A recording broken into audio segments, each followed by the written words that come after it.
The house that remembers. Whispers after midnight. I need to tell you what happened in that house on Larkspur Lane, because if I don't, I think it will happen again to someone else. And I don't think I could live with that. My name doesn't matter. What matters is that 3 months ago, I was the happiest I'd ever been. My fiancée, Dana, and I had just closed on our first home, an old Victorian on the edge of town, the kind with creaky floors and a wraparound porch, the kind you see in movies and think, I'd love to live there. We got it for almost nothing. The realtor said the previous owners moved out of state for work. We didn't ask any more questions than that. We should have. The first few weeks were perfect. We painted the nursery. Yes, Dana was 4 months pregnant.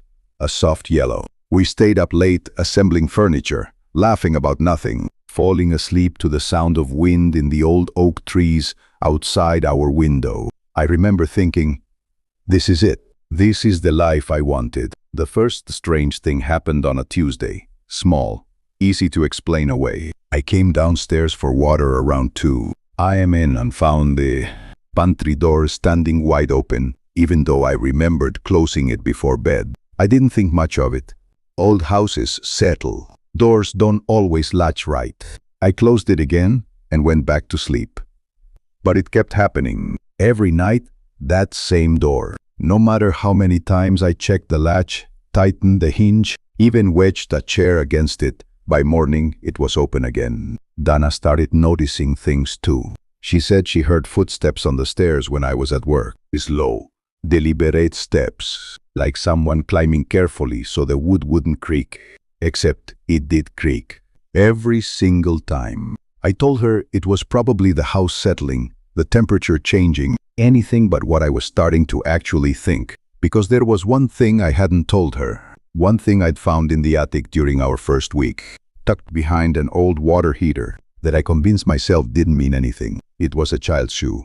Whose one? Small, pink, the kind a toddler would wear. Caked in a dark stain, I didn't let myself think too hard about. I threw it in the trash and never mentioned it again. 3 weeks later, Dana woke me up at 3 a.m., shaking. She said someone had been standing at the foot of our bed. A small figure, she said. It didn't move, didn't speak. It just watched her. I turned on every light in that house. Nothing. No sign anyone had been there. I told her it was a dream, a stress dream, that the pregnancy was probably messing with her sleep. She wanted to believe me, so she did. I wish she hadn't. 2 nights later, I woke up alone in bed. Dana wasn't beside me. I checked the bathroom, empty. The nursery, empty. But the closet door was open. And I know. I closed it before we went to sleep. I called her name and got nothing back except the sound of the house itself. That low-grown old wood makes when it's cooling down at night. Except it wasn't cooling down. It felt like it was breathing. I found her in the basement, standing perfectly still, facing the far wall, in the dark, in her nightgown, in December, with no coat on. When I said her name, she didn't turn around right away. When she finally did, she looked at me like she didn't recognize me. She said, very calmly, she wants to show me where she sleeps. I got Dana out of that house that same night. We didn't pack. We didn't grab anything except our phones and the car keys. We checked into a motel 40 minutes away, and I didn't sleep at all. Just sat in a chair by the door, watching her breathe, trying to convince myself it was exhaustion, hormones, stress, anything with a normal explanation. The next morning, I made calls. I found the county records for our address. It took some digging, but I found what I was looking for, and I wish to God I hadn't. 11 years earlier, a family had lived in that house. A mother, a father, and a 2-year-old daughter. The girl went missing one winter night. The case was never solved. The mother was the last one to see her, put her to bed in the room we'd painted yellow, and by morning the crib was empty and the girl was gone. No signs of forced entry. No footprints in the snow outside. She simply wasn't there anymore. The mother was never the same after that. Neighbors said she used to wander the house at night, opening every door, every closet, searching. She said she could still hear her daughter somewhere inside the walls. She was eventually committed. The father sold the house not long after, and it changed hands 3 more times before it reached us. Every family that lived there left within a year.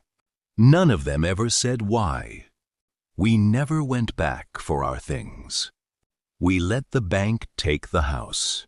I know how that sounds, walking away from everything we'd saved for. But I'd rather lose money than lose Dana, the way that house wanted to take her. Our daughter was born in March. Healthy, perfect. We don't talk about Larkspur Lane. We moved 4 states away, and most nights I don't think about it at all. Except last week, I was unpacking the last of our storage, boxes, things we hadn't touched since. Before the move, before any of it, and at the bottom of one, wrapped in a plastic bag I never remember putting there, was a small pink shoe. I threw that thing away 11 weeks before we ever left that house. So if you're looking at an old house, and the price seems too good, and the last owners left in a hurry, ask why. Ask what happened in the room that's already painted for a nursery. Some houses don't just remember what happened inside them. Some of them are still waiting to finish it. If you enjoyed this story, subscribe to Whispers After Midnight for more true horror every week. Stay safe out there and check your closets.